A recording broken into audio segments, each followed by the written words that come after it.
Hi friends, this is Katya with TotalBodyLab and welcome to our daily digest. So here we talk about things that I think are important from whatever the questions clients have asked me, people on social media, and other things that have happened in my personal training recently. So let's dive into it. We are talking about what to do if you are too sore to train today. I took a break after my last competition, and honestly, my block just started, so I have volume, I have a lot of accessories. I'm sore in the body parts that I forgot I had muscles in. So, like yesterday, I did high bar squats with little rest. It was 5 sets of 5, 2 minutes rest. Yes, that's little for me. And it was pretty light. I did it beltless, but I woke up and my butt is like really sore in the places that it normally isn't. Normally, I guess normally my whole like glute muscle is sore, and today it's more like kind of in the middle, up and down. So very interesting. So what did I do? Well, first, yesterday, before I finished the workout, I foam rolled and I stretched a little bit. What does foam rolling does? You probably know that massage feels awesome. Massage is wonderful. Foam rolling is kind of the same thing, except free. And you can do it yourself, right? Because you're applying the pressure of your body on the foam roller.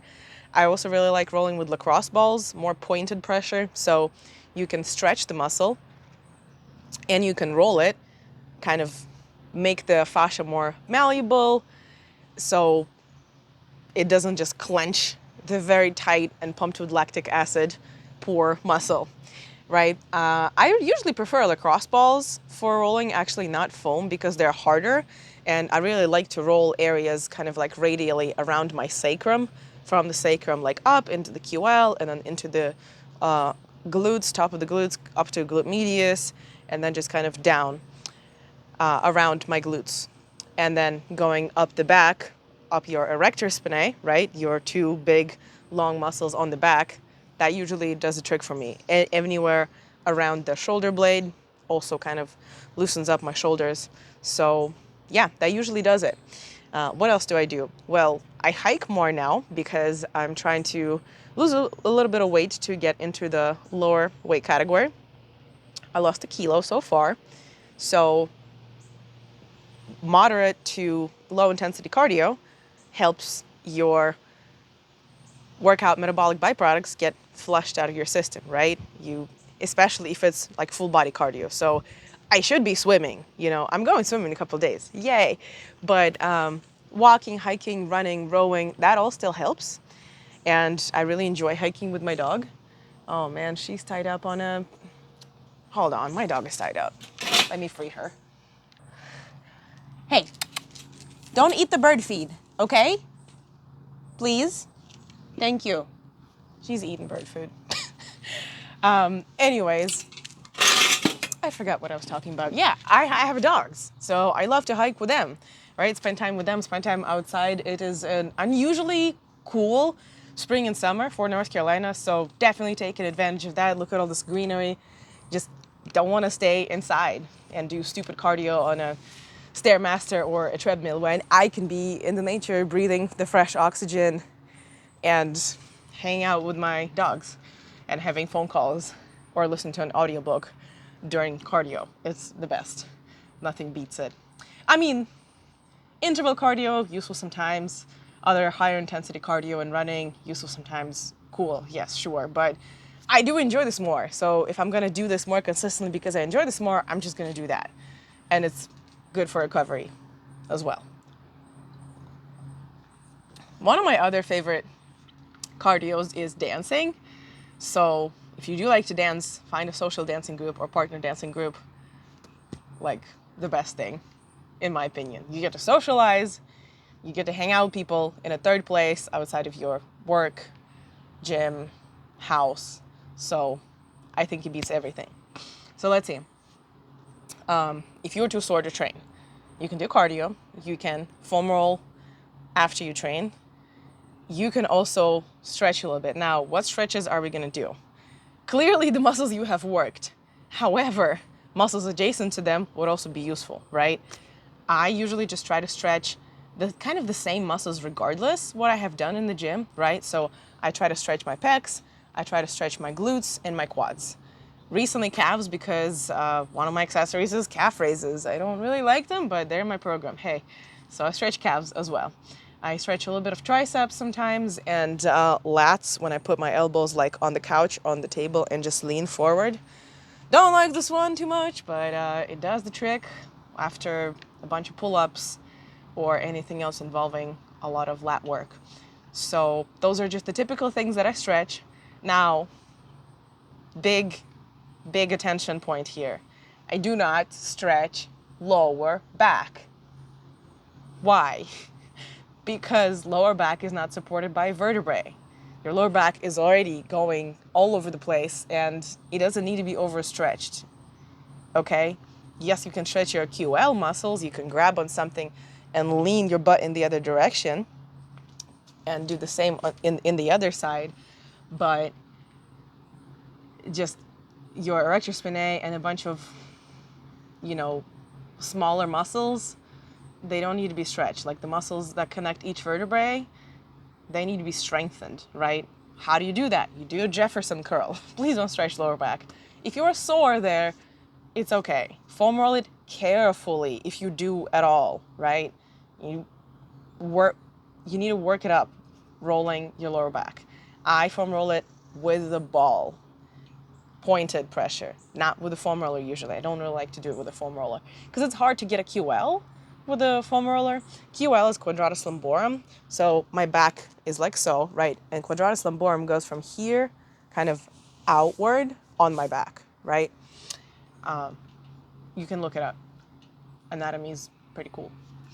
What else can we do if we are too sore? Ironically, train. You can just proceed with your next workout. Most of the times, that is going to make you less sore, okay? Yes, it will be hard at first.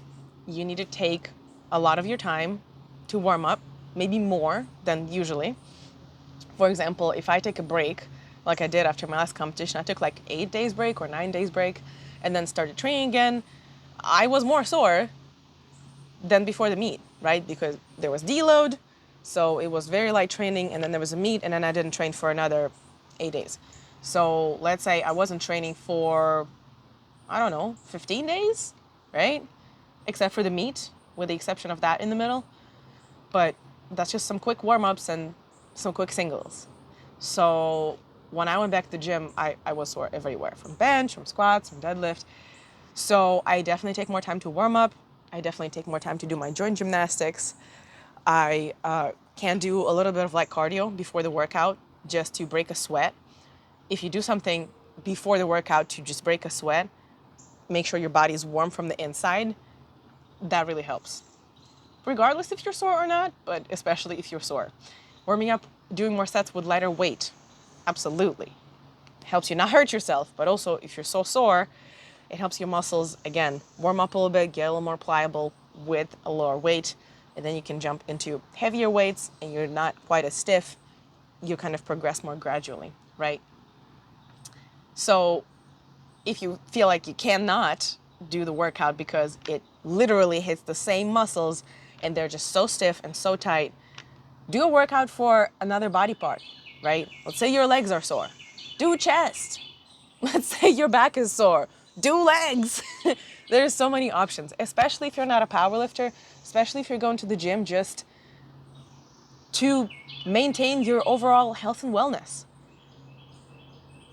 You don't have like squat, bench, deadlift every time. You have more variety. And you probably have more free weights and machines in your gym, I'm guessing, but that probably is the case.